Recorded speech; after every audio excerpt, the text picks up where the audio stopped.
Good morning, students.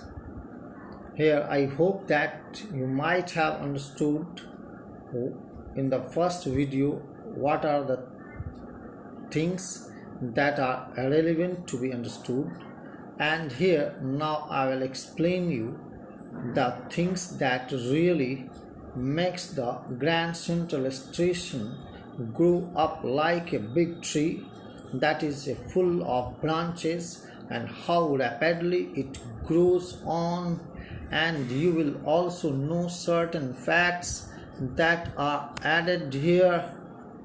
What are the important places that you have learned?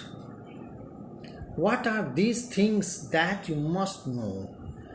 That are New York, New Haven, Grand Central Station, Vanderbilt Avenue, Roosevelt Hotel that I have already discussed about, Roosevelt Hotel, Times Square, Central Park, Galesburg, Illinois. These are the important places that you will understand, and till now I have already told you about the fifth Roosevelt Hotel, and now I will tell you something about the Times Square.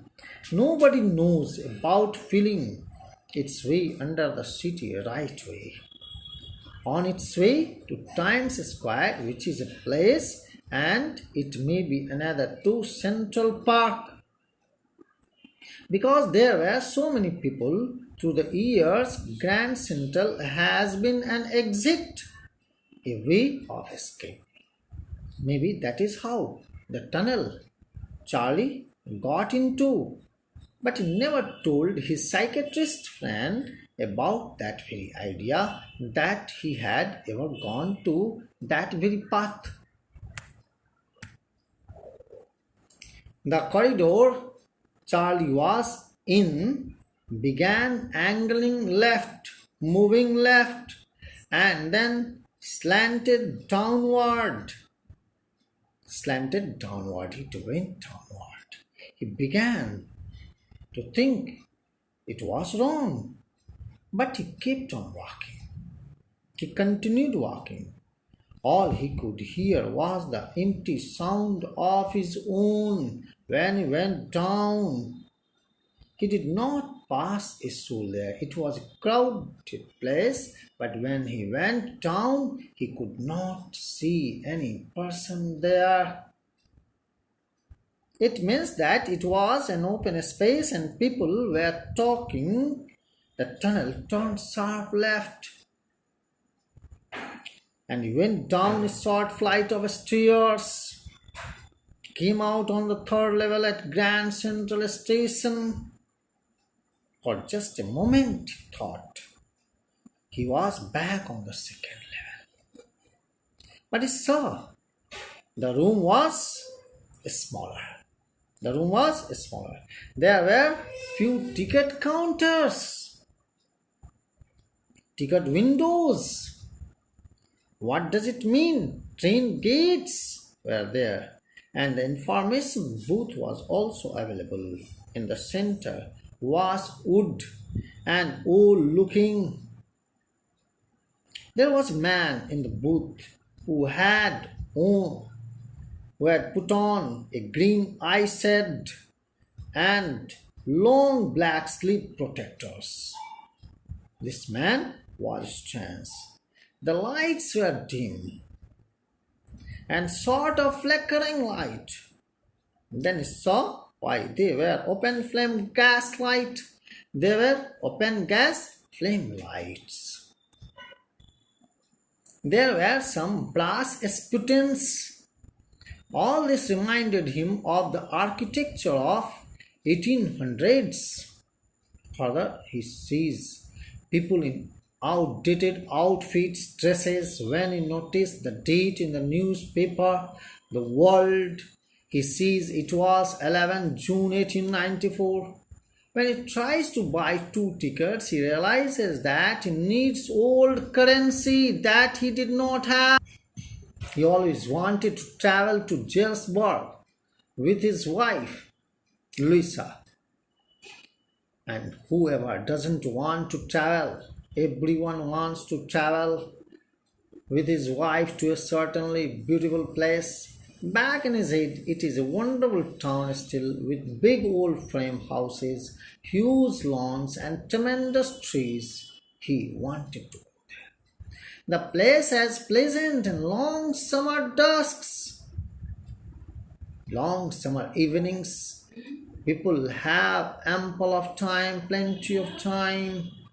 The next day during lunch, he exchanges $300 for old currency amounting to some 200 only.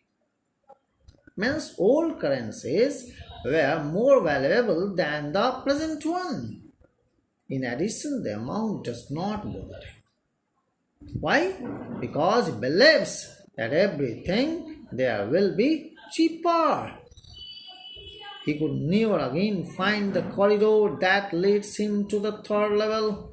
He goes there, but he doesn't find the third level. He is surprised, however, he tries to move there.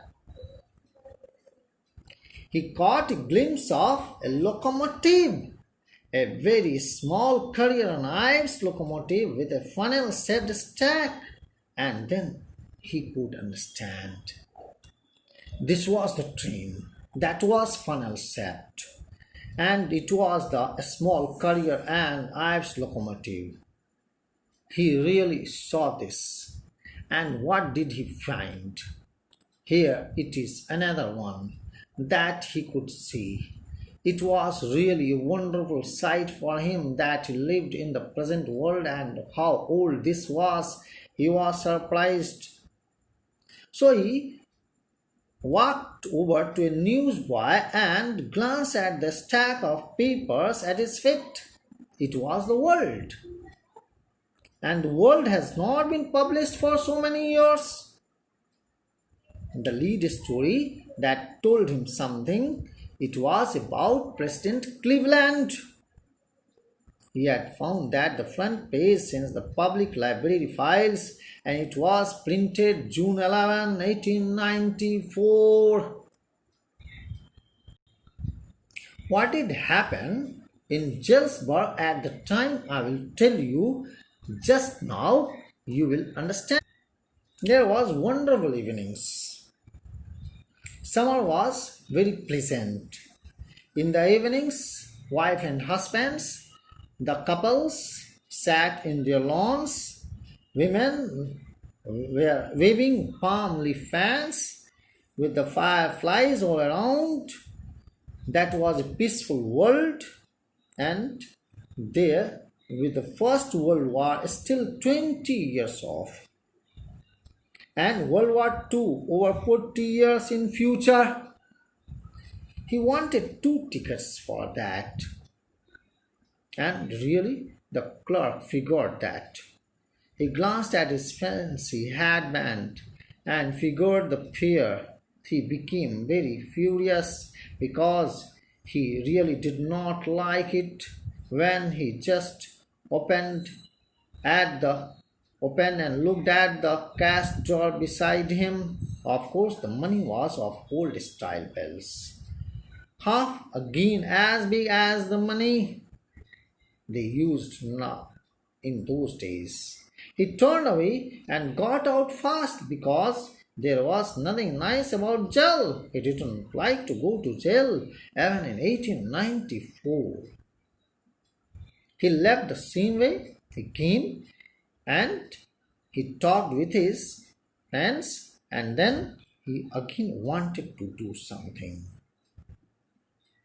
He also knew that the eggs were 13 cents a dozen in 1894.